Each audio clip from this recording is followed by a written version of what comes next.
வணக்க மக்களே, welcome to the ஃபென்சர் show. இன்னைக்கு ஷோல நம்ம பார்க்க போறது குருவாயூர் அம்பல நடையில் அப்படின்ற ஒரு மலையாள மூவியோட ரிவ்யூ. இந்த படம் பாத்தீங்கன்னா இந்த வீக்கெண்ட் தியேட்டர்ஸ்ல அவைலபிளா இருக்கு. இந்த படத்துல பிருத்திவிராஜ், பாசில் ஜோசப் மற்றும் பலர் நடிச்சிருக்காங்க. இந்த படத்தை விபின் தாஸ் தான் டைரக்ட் பண்ணிருக்காரு. இந்த படம் ஒரு ஃபன் ஃபில்டு கல்யாண கலாட்டா அப்படின்ற தீம்ல எடுத்திருப்பாங்க. இந்த படத்தோட கதை அப்படின்னு பாத்தீங்கன்னா, நம்ம பாசில் ஜோசப் வந்து கல்ஃப்ல ஒரு கம்பெனில ஒர்க் பண்ணிட்டு இருப்பாரு.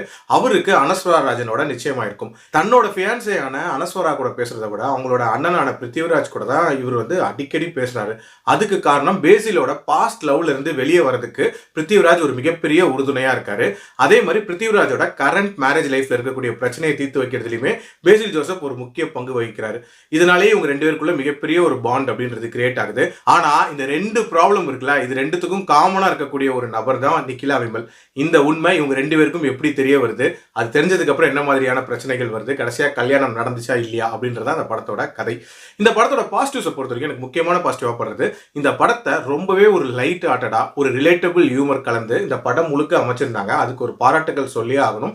நிறைய மொமெண்ட்ஸ் ரொம்பவே ஃபன் ஃபீல்டா இருந்துச்சு. அதுலயும் குறிப்பா அந்த கல்யாணத்தை தடுத்து நிறுத்துறதுக்காக இவங்க எடுக்கக்கூடிய முயற்சிகள் அப்படின்றது எல்லாமே ரொம்பவே சுவாரஸ்யமா இருந்துச்சு. அதே மாதிரி அந்த படத்துல அந்த நிக்கிலா விமல் ரிலேட்டடான ஒரு உண்மை ரிவீல் ஆகக்கூடிய அந்த தருணம் அப்படின்றது இந்த படத்தோட ஒரு முக்கியமான பிரேக்கிங் பாயிண்டா அமைச்சிருப்பாங்க. அது உண்மையிலேயே சுவாரஸ்யமா இருந்துச்சு. அதே மாதிரி இந்த படத்துல கேரக்டர் டிசைனை பொறுத்த வரைக்கும் பாத்தீங்கன்னா, பேசில் ஜோசப் இந்த மாதிரியான ஃபன் ஃபீல்டு கேரக்டர்ஸ் ரீசெண்ட் டைம்ஸ்ல நிறைய பண்ணிட்டு வராரு. அது உண்மையிலேயே வந்து இந்த படத்துலயும் பக்காவா பண்ணியிருக்காரு. பட் பிருத்திவிராஜை பொறுத்த வரைக்கும் லாஸ்ட் படத்தை பார்த்துட்டு இந்த படத்தை பார்க்கும்போது பயங்கர கான்ட்ராஸ்டான ஒரு கேரக்டரா இருந்துச்சு அப்படின்னே சொல்லலாம். அந்த ஆடு ஜீவிதம் படத்துல ரொம்ப சீரியஸான ஒரு கேரக்டர் பண்ணியிருப்பாரு. இதுல பக்கா ஃபன் ஃபீல்டு, அதே நேரத்தில் கொஞ்சம் கோபம் இருக்கக்கூடிய நபராகவும் காட்டியிருப்பாங்க. ரொம்பவே நீட்டா பண்ணியிருந்தாரு. ஆல்சோ யோகி பாபுவோட அந்த கேமியோ அப்படின்றதுமே இந்த படத்துல ஒரு நல்ல வேல்யூ ஆடா தான் இருந்துச்சு அப்படின்னே சொல்லலாம். ஓவரால் ஒரு 2 மணி நேரம் போகக்கூடிய ஒரு படம் தான். பட் அந்த 2 மணி நேரமும் ஒரு மாதிரி என்டர்டெய்னிங்கா தான் போச்சு. பெரிய லெவல்ல போர் அடிக்கல. அதே நேரத்தில் ஃபேமிலியா பார்க்குற மாதிரியான ஒரு படமா தான் இருந்துச்சு. பிரச்சனை அப்படின்னு பார்த்தீங்கன்னா, இந்த படத்தில் அந்த மேரேஜ் போர்ஷன்ஸ் அப்படின்றது ஸ்டார்ட் ஆனதுக்கு அப்புறம் மட்டும் ஒரு விதமாக கதை ரொம்ப ட்ராமாட்டிக்காக மாறிடுச்சோ அப்படின்ற மாதிரியான ஒரு ஃபீல் இருந்துச்சு.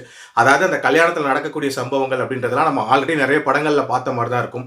அதுலேயும் அந்த ட்ரோன் சீன் அப்படின்றதெல்லாம் ரொம்ப சினிமேட்டிக்காக இருந்துச்சு. ஸோ இந்த மாதிரியான விஷயங்களை கொஞ்சம் கரெக்ட் பண்ணியிருக்கலாம்னு தோணுச்சு. மற்றபடி இது ஒரு தரமான படம். என்னோட ரேட்டிங் இந்த படத்துக்கு 3.3 out of 5. அடல் கண்டென்ட்லாம் இல்லை. ஸோ தாராளமாக பார்க்கலாம். மீண்டும் அடுத்த விமர்சனத்தில் சந்திக்கிறேன். நன்றி, வணக்கம்.